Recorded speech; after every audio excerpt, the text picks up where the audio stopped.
그때의 가이사 아우구스도가 영을 내려 천하로 다 호적하라 하였으니 이 호적은 구레뇨가 수리아 총독이 되었을 때에 처음 한 것이라.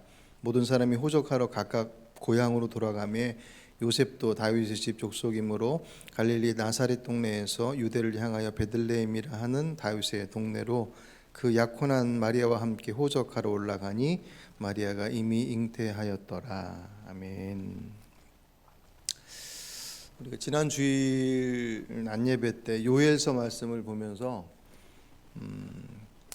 우리가 지금 헤쳐나가고 있는 이 코로나의 상황이 그냥 단지 우리 눈앞에 해결해야 될 어떤 감염병의 문제, 질병의 문제나 혹은 사회적인 문제, 좀 더 전국적 긍정적으로 보면 새롭게 변화되어 갈 세상으로의 어떤 전환의 시기, 나름의 의미들이 다 있긴 하지만 과연 그 정도로만 볼 수 있겠느냐 할 때 그 정도로는 부족하다라고 말씀을 드렸었습니다. 그래서 단지 그냥 우리들의 삶의 자리들 속에서의 문제가 아니라 우리들의 영적인 부분과 분명히 관련되어져 있는 것이 틀림없을 것이다. 그 예를 요엘서에서 이스라엘 백성들이 그 메뚜기 재앙으로 인해서 경제적인 엄청나게 큰 타격을 받잖아요. 그래서 그들이 생활이 어려울 정도의 그런 삶의 빈곤의 자리에 맞닥뜨려지고 그 정도가 더 심해서 그들에게서는 생명처럼 여겼던 제사를 드리지 못하는 상황, 드릴 재물이 없어서 제사를 못 드리는 상황, 그 상황에 그들이 처해 있죠. 그것을 이제 선제를 통하여서 하나님께로 돌아오라라고 하는 사인으로 말씀하시죠. 만약 거기서 멈추지 않는다면 하나님의 때, 하나님의 심판의 때가 임할 것이다라고 더 강력한 것에 대한 경고의 말씀들이 이어서 이제 나오는, 아마 그들이 그런 어떤 메뚜기 재앙으로 인한 경제적 손실, 타격들을 신앙의 문제가 아닌 그냥 그들의 어떤 경제적인 눈에 보여지는 그런 삶의 환경의 문제로만 치부하고 걱정했었던 것이겠죠. 그렇게 본다면 지금 우리들이 맞닥뜨리고 있는 이 코로나의 상황이라고 하는 게 코로나 때문에 지금 우리 사회의 경제, 문화 모든 부분에 있어서의 어떤 그런 것들은 다 뒤로 하고 사망자만 500만 명이 넘었단 말이에요. 전 세계 아직도 진행 중이어서 얼마나 더 많은 생명 희생이 치러져야 될지를 사실 가늠할 수 없단 말이죠. 좀 치료자가 나왔다고 얘기하더라도 계속 지금 그 고비고비를 넘어가고 있는.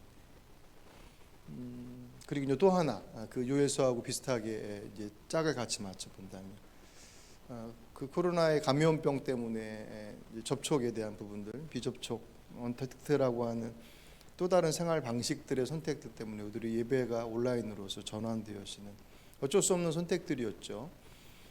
그 속에서 우리에게 미친 영향들은 긍정적 요소보다는 부정적 요소가 훨씬 더 많았다라고 하는, 마치 요엘서의 경제적 타격이 그들에게 제사를 드릴 수 없었던 상황과는 조금 다르긴 하지만 그들의 예배와 그들의 신앙에 뭔가 이상이 있음에 대한 것들을 사인으로 보여주신 것처럼 온라인 예배가 우리에게 있어서 모여서 함께 드리는 예배가 얼마나 소중한지, 그죠?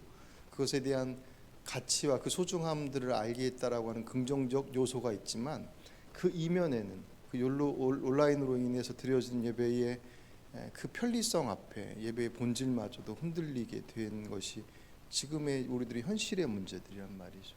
그렇게 볼 때 과연 이 상황을 그냥 우리들의 외적인 부분들 속에서의 문제를 해결할 사회, 경제, 문화적인 부분으로만 볼 것이냐, 오히려 그것을 하나님의 메시지로 보지 않는 게 더 이상하지 않느냐. 그러니까 하나님 믿지 않는 사람들은 말할 것도 없고 그들이 이제 세상의 방식들에 대한 고민들은 그들이 해도 상관없는 것이니까 적어도 하나님을 알고 있는 우리들에게 있어서 이 사인에 대한 이 현상들에 대한 분별들은 적어도 우리들만이 할 수 있는 몫이 있죠. 그죠? 이스라엘 백성들에게 회개하고 돌아오라고 외치는 선지자들의 말을 그들이 듣지 않죠. 오히려 평화를 선언하는 거짓 선지자들의 말에 그들이 귀 기울이고 그들을 응원했었던 그러한 그들의 불순종이 하나님의 이스라엘 백성들을 통한 하나님의 구원의 어떤 그 계획들을 마치 훼손시키고 불가능하게 하는 것처럼 만들어 보였지만 그렇지 않았죠. 제가 이제 그 말씀을 드리려고 하는 거예요. 여전히 하나님은 세상을 향한 구원의 그 계획을 계속 진행하고 계셨습니다. 이스라엘 백성이라고 하는 선택되어진 그들을 통해서 하나님께서 이루시고자 하셨던 그 본래의 계획, 마치 어떻게 보면 그들에게 막 매달리시는 것처럼, 그들이 아니면 이 땅의 구원의 역사를 이룰 수 없는 것처럼 끊임없이 선지자들을 통해서 설득하게 하시고, 말 안 들으면 뭐 재앙이 됐든 뭐가 됐든 여러 가지 현상들을 통해서 깨닫게 해서 돌아오게 하시는 그런 과정들이 반복되어지는, 그래서 자칫 잘못 오해하면 이스라엘 백성이 아니면 구원을 이룰 수 없나라고 생각되어질 정도로. 근데 그렇지 않죠. 그것은 어떤 면에서 보면 이스라엘 백성을 향한 하나님의 사랑, 그리고 그들을 통해서 그 뜻을 이루시겠다라고 하는 또 한 번의 기회의 하나의 표현이었죠. 그 영광된 자리를 그들이 사실은 포기한 것, 그들의 손해이지 하나님께서 그들이 없어서 구원의 역사를 이루지 못하시는 것은 아니니까. 그래서 그 하나님의 구원의 방식들이 그리스도를 통해서 교회를 통한 이 땅의 구원이라고 하는 또 다른 방식들로 펼쳐지고 있습니다. 지금도 마찬가지죠.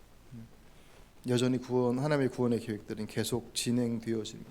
그것에 대해서 참여하느냐 참여하지 않느냐, 인식하고 있느냐 인식하지 못하느냐와 상관없이 구원의 하나님의 계획은 계속 진행되고 있습니다. 저 여러분이 거기에 초대받았다면 그 초대받음이 영광된 자리인 거죠. 그 초대받음의 자리가 때로는 부담스럽고 어떤 역할과 내용들이 있음에 그것을 감당해야 돼. 예수께서 내 짐을 지고 나와 멍에를 같이 매자라고 말씀하셨던 그 말씀처럼 그분과 멍에를 함께 매는 그 과정들이 결코 녹록지 않겠지만 그 길이 얼마나 영광된 길인지는 어쩌면 우리들의 삶의 여정들 속에서는 그 본 진가를 잘 모를 수도 있죠. 아마 그분 앞에 서게 되면 더 선명하게 보게 될 것이고, 어찌됐든 인류를 구원하시기 위한 하나님의 구원의 계획은 이스라엘의 외면에도 좌초되지 않고 계속 그리스도와 교회를 통해서 이어지고 있습니다. 우리가 이 성탄절 특별 저녁 기도의 이 말씀이 계속 그분의 오심, 이 땅의 오심에 대한 그 주변의 인물들을 계속 보고 있잖아요. 우리 어제 말씀 보면서 그 과정 속에서 정말 요셉과 마리아라고 하는 지극히 평범한 사람을 통해서, 어제 말씀은 전혀 평범하지 않은 정말 신비로운 모습을 통해서 그 하나님의 역사가 진행이 됐습니다. 이미 이전에 예언되어져 있는 말씀이 완성되어져 실현되어져 가는 현장이었었고, 천사가 그 수태를 고지하고 성령으로 잉태하고 처녀가 임신을 하고 현몽하고 주의 사자가 출현하는, 어떻게 보면 대단히 신비롭고 대단히 종교적인 색채로만 보여진 것처럼, 그래서 어떻게 보면 지극히 제한된 사람들만의 일인 것처럼 보여지지만 그렇지 않죠. 오늘 본문은 물론 이제 누가복음으로 전환이 되기도 했지만 예수님께서 탄생하시는 그 과정이 결코 일부 지역적인 종교인들의 문제가 아니라 인류의 역사 가운데 한복판에 이루어진 그저 평범한 모습들 속에서 이루어진 것이다라고, 평범한 방식을 통해서 이루어진 것을 또 다른 모습으로 소개하고 있습니다. 오늘 본문에 가이사 아구스도 로마의 황제이고요. 그가 명령을 내려서 호적하라고 하는 명령을 내리죠.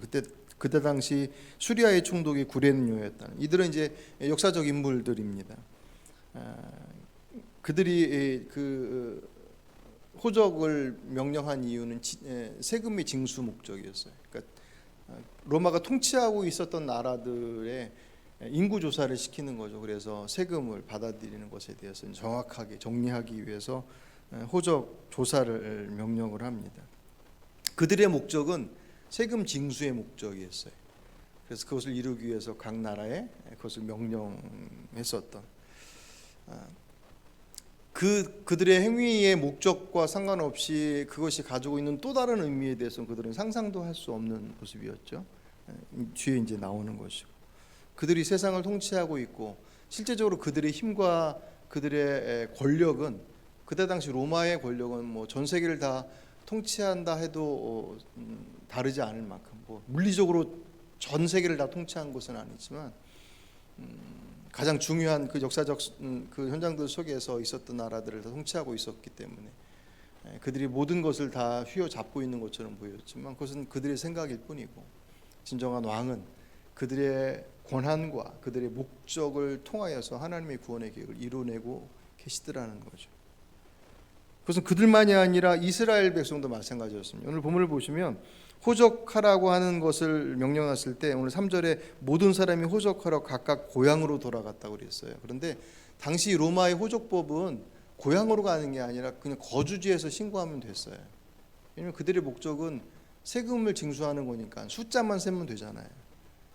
고향이 어디냐 상관없이 그냥 살고 있는 사람의 숫자만 딱 세서 보고하면 한 사람당 얼마씩, 그래서 그 세금이 정확하게 나오니까 그것만 정확하게 하면 됐지, 고향으로 가서 뭐 하고 복잡하게 요구하지 않았음에도 불구하고 유대인들은 그 일을 했어요. 왜냐하면 유대인의 호적법이 고향에 가서 신고하는 거였거든요. 근데 왜 굳이 쉬운 법을 놔두고 그 일을 했냐 할 때 이 마지막 유대인들이 남은 자존심인 거예요. 나라를 빼앗겨서 마음대로 할 수 없는 상황이어서 호적을 명령하면 호적 조사를 해서 보고를 해야 되는 처지이긴 하지만 그래도 자기들의 방식을 고집하는 거예요. 마지막 남은 이스라엘의 자존심과 같은 그렇게 자신들의 방식들로 끝까지 자존심을 지키려 했던 그 몸부림, 그것은 말 그대로 자존심을 지키기 위한 그들의 몸부림이었어요.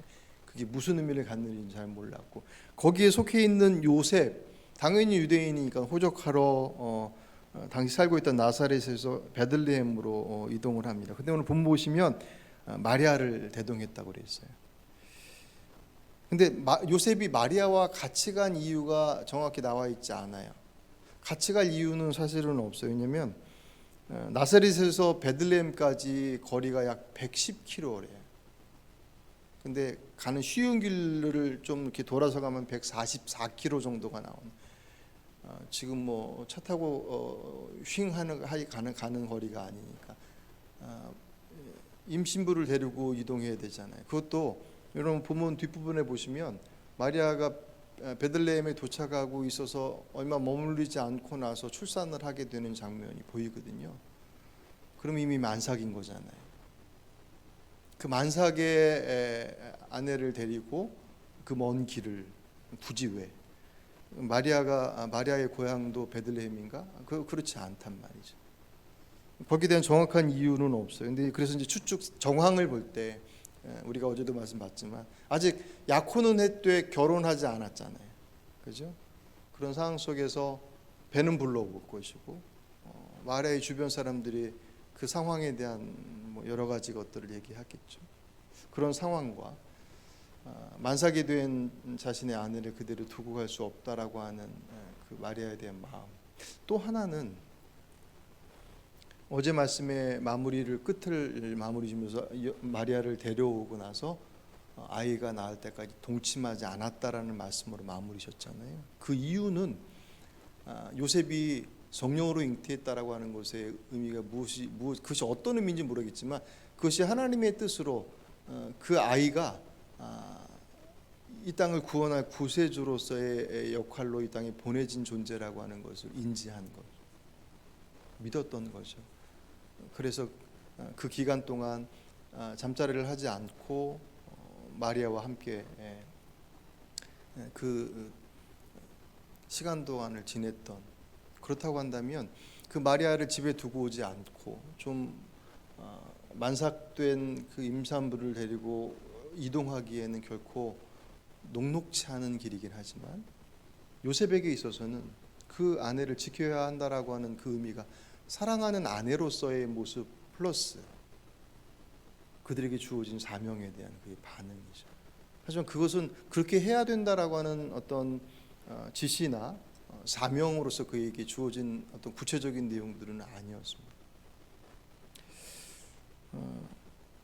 호적을 정리하려고 명령하는 로마의 황제나 마지막 자존심을 지키듯 굳이 고향까지 가지 않아도 될 것을 고향까지 다 찾아 들어가서 호적 정리를 하려고 하는 유대인들이나 그 유대인들의 틈바구니에서 함께 만삭이 된 아내 마리아를 데리고 그 여정의 길을 떠났던 요셉과 마리아, 모두가 다 이 세 사람의 이 세 부류의 행동들은 각자의 필요와 각자의 생각 속에서 이룬 것이었지만 그것은 무엇을 성취하는 것이었냐면 미가서 5장 2절 베들레헴 에브라다에 너는 유다 족속 중에 작을지라도 이스라엘을 다스릴 자가 내게서 내게로 나올 것이라. 그의 근본은 상고의 영원에 있느니라. 아멘.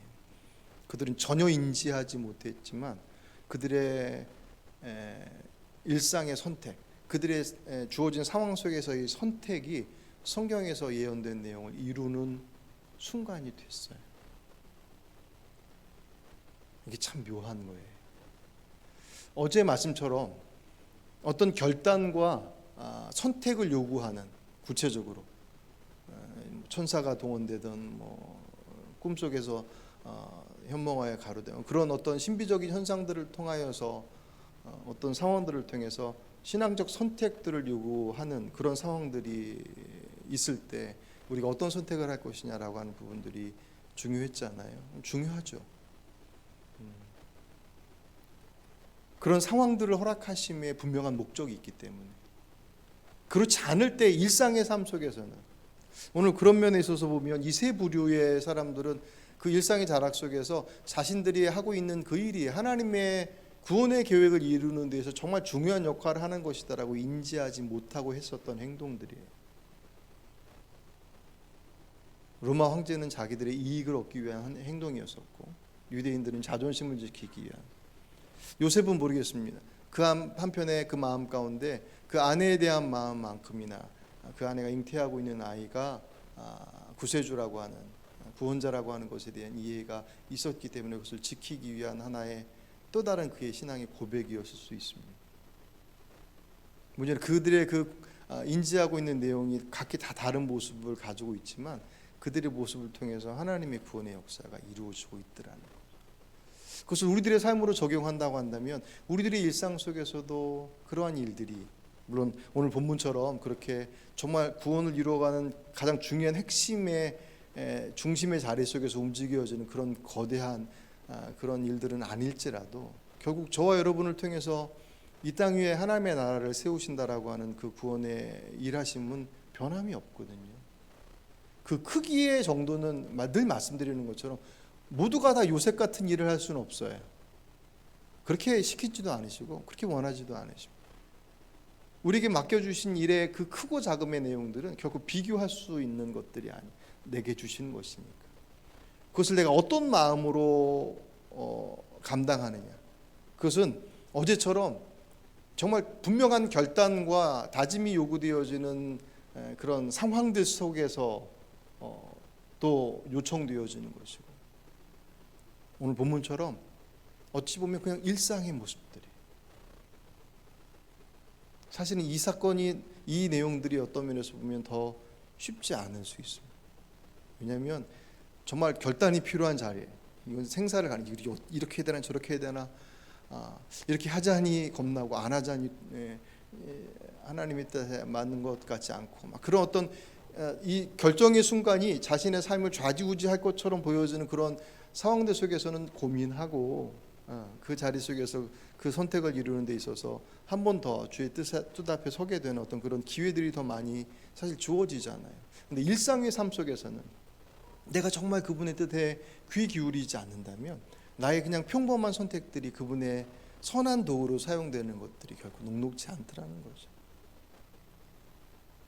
결국 모두가 하나님의 도구예요. 오늘 우리 이 묵상집에 제목을 장기판으로 해놨더라고요. 조리됐던, 장기 두실 줄 아십니까? 조리됐던 왕이 됐던 결국 장기판 안에서 노는 것들이잖아요. 아무리 왕이라고 뻐겨봤자 장기판 안에 움직임. 로마 황제가 이 땅을 점령하고 통치하고 있다라고 아무리 의식된다 할지라도 그건 장기판 안에 왕에 불과한 것이. 우리와 다른 것은, 우리도 장기판에 조리 될 수 있고 왕이 될 수 있지만 우리와 다른 것은, 우리에게 주신 것은, 장기판의 알은 주인이 마음대로 막 움직이는 것이지만 우리에게서는 하나님께서 주신 자유함이 있습니다. 선택할 수 있는, 우리에게 지극히 평범하게 주신 일상의 삶 속에서 내가 어떤 것을 선택하느냐. 위급한 상황 속에서는 모두가 위급한, 하지만 뉴에서 말씀처럼 위급한데도 불구하고 무뎌질 대로 무뎌져서 거기에 반응하지 못하는 참담한 상황도 있긴 하지만, 그렇지 않은 경우들은 적어도 위기 상황이 됐을 때 이게 뭐지? 하나님 어떻게 해야 됩니까? 라고 묻는 것은 적어도 믿음의 사람들이 가지고 있는, 어떻게 보면 주신 축복 중에 하나죠. 예. 만약에 하나님 믿지 않고 저기 점 보러 다니고 그랬으면 어떡할 뻔했어요. 문제 만나면 점치러 갈 거 아니에요. 주님 앞에 부름받아서 주님의 거룩한 백성이라고 하는 그 자리에 부름받음의 자리들이 우리들의 삶의 위기를 통해서 우리를 툭 치셨을 때 하나님 어떻게 해야 합니까? 라고 고개 돌릴 수 있는 것, 그건 우리에게 주신 축복이죠. 하지만 그 모습들은 단지 그런 위기 상황 속에서만 그런 주님을 찾고 구하느냐 할 때, 그분은 우리들의 일상의 삶 속에서도 여전히 우리들의 삶의 주인이시더라는 거죠. 그것을 늘 기억할 때 내가 선택하는 그 길이 대단한 어떤 결정과 선택의 길이 아닌 그냥 평범한 삶의 자리일 때 내가 주의 인도하심들을 따라서 살아가는 것, 주의 자녀답게 살아간다라고 하는 그것은 하나님의 선한 도구로서. 그래서 요셉의 모습을 좀 더 생각해 봤어요. 아까 말씀드렸던 것처럼 그가 아내인 마리아를 그냥 사랑하기 때문에, 물론 그것만으로도 그 사랑함 때문에 그를 데리고 왔을 수도 있지만, 그 안에 그가 잉태하고 있는 이가 하나님의 그 구원에 이 땅에 보내신 구원자라고 하는 그 거룩한 사명에 대한 마음들을, 그 마음도 가졌겠죠. 그 뜻을 가지고서 그 마음을 가지고 그 일들을 이루었을 때 주께서 말씀하신 그 구원의 일들을 여전히 그들이 함께 할 수 있었다라고.